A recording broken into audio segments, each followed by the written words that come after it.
여러분 안녕하세요. 오늘 영상은 교황권의 성장으로 크리스트교 문화가 확산되다 두 번째 파일이에요.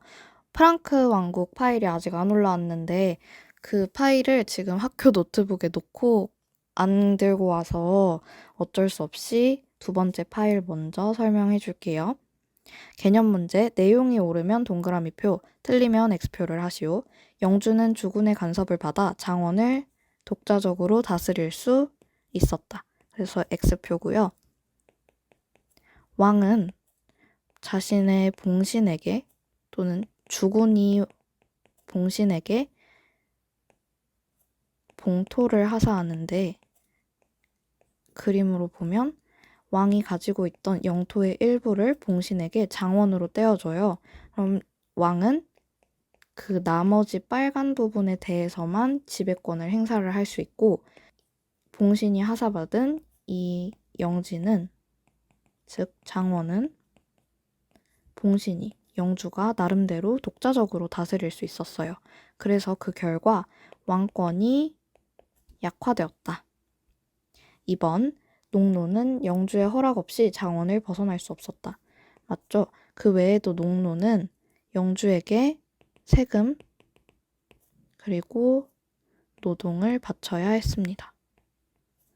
또 교회에 꼬박꼬박 출석해야 됐고 권리로는 가정을 꾸릴 수 있는 권리, 또 혼인할 수 있는 권리가 있었어요. 세 번째, 신성 로마 제국의 황제와 교황은 성직자 임명권을 두고 대립했다. 교황 아래에 있는 성직자들을 누가 임명할 것인지에 대해서 다툼이 있었는데 그게 카노사의 굴욕이라는 사건이었습니다. 네 번째, 중세 서유럽에서는 고딕 양식이 크게 유행했다. 11세기에는 로마네스크 양식이, 12세기에는 고딕 양식이 크게 유행했습니다. 정답입니다. 옳은 내용에 동그라미 표를 하시오. 9세기 서유럽 세계는 노르만족의 침입으로 혼란에 빠졌다. 게르만족이 침입해온 것은 4세기 로마 멸망 거의 직전이었어요. 두 번째, 중세 서유럽에서는 지방 분권적인 봉건제가 형성되었다. 중앙집권족의 동의어는 왕권이 강화되었다고, 지방 분권적은 왕권이 약화되었다. 이렇게 이해해도 될 것 같아요. 세 번째, 교회의 세속화를 막기 위한 개혁운동이 수도원을 중심으로 일어났다. 네 번째, 스콜라 철학의 대표적인 인물로는 토마스 아퀴나스가 있다. 소크라테스는 그리스의 인물입니다. 연습 문제 1번, 중세 서유럽의 새 신분에 대한 설명으로 옳지 않은 것. 새 신분으로는 성직자, 기사, 농노가 있었죠. 1번, 성직자는 교황에게 충성하며 사람들의 일상생활에 관여하였다. 대표적인 예로 혼인성사 등이 있었죠. 2번, 기사는 주군의 명령에 따라 전투에 참가해야 하는 의무가 있었다. 이것도 맞는 내용입니다. 주군과 봉신은 이 의무를 가지고 있었는데 이에 대해서 계약으로 정리했어요. 그래서 언제든지 이 의무를 다하지 않은 경우에는 계약을 파기할 수 있었습니다. 세 번째, 교회의 예배에 기사는 참여하지 않아도 됐다. 이 부분이 틀렸죠. 중세 서유럽은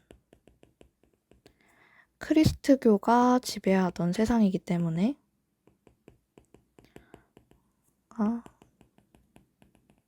그렇기 때문에 모든 사람들은 교회의 예배에 참여해야 했습니다.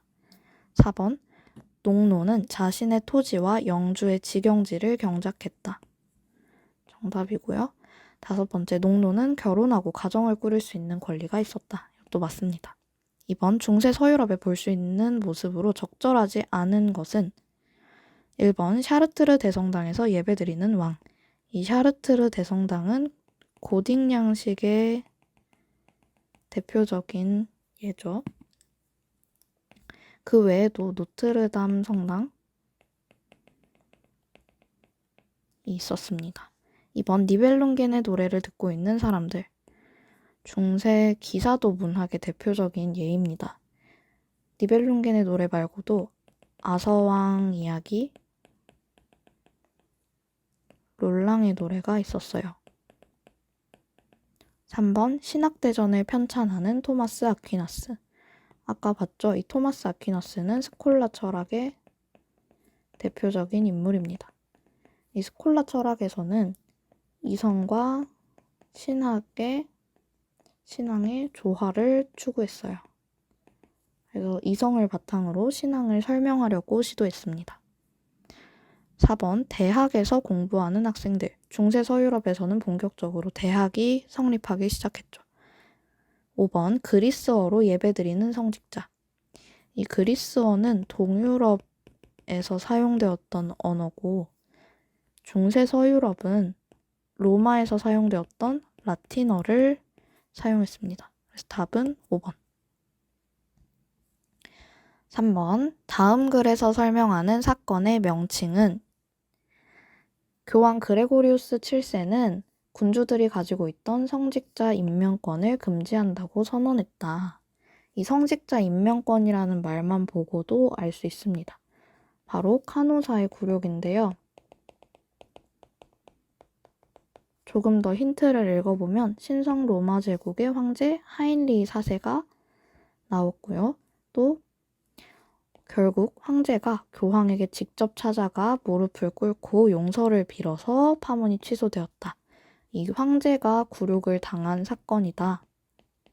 라고 해서 카노사의 굴욕이라고 했습니다.